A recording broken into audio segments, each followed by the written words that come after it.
حەسەن زیرەک دەنگە نەمرەکەی کوردستان.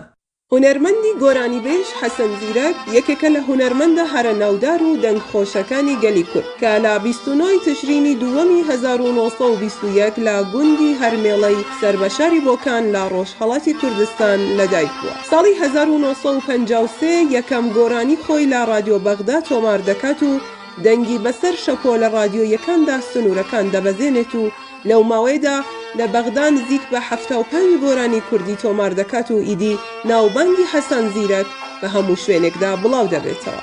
ئەو هونەرمەندە ماوەیەکی درێژ کەوتە بەر دڕندایەتی ڕژیمی عێراق و زیندانی کرا. دوای ساڵی 1958 دەگەڕێتەوە ئێران و دەڕواتە رادیۆی کوردی تاران. لە ساڵی 1962 پەیوەندی بە رادیۆی کرماشانەوە دەگرێت و 83 گۆرانی تۆمار دەکات کە باشترین بەرهەمەکانی ئەوانن کە لە ماوەی ئەو 2 ساڵەدا لە ئۆرکێسترای کرماشان بە سەرپەرشتی مامۆستا موجتەبا میرزادە تۆمار کراون.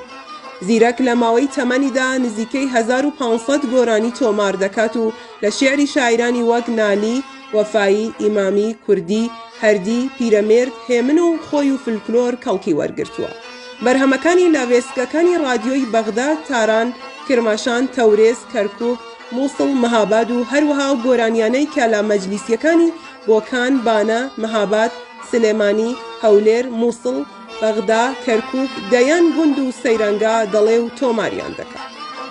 زیرەک لە ساڵی 1970 تووشی نەخۆشی شێرپەنجە دەبێت و لە دوای ساڵێک ململانێ لەگەڵ نەخۆشیەکەی لە بەرواری 26 حوزەیرانی 1972 کۆچی دوای دەکات.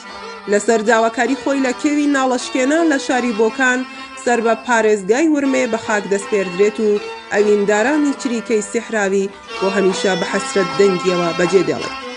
نیو سەدە دوای تێکۆشانی هونەری حەسەن زیرەک و پاراستنی چاند و کولتوری کوردایەتی، بەڵام ئیمڕۆ کۆمەڵێک پڕوکت بازرگانی بەو هونەرەوە دەکەن و زۆربەی ئەم کارانە لە باشووری کوردستان بە ناوی وەزارەتی ڕۆشنبیری دەکرێت و تاکی ناهوشیاری کۆمەڵگاش پێشوازی لێ دەکات و پشتی دەگرێت.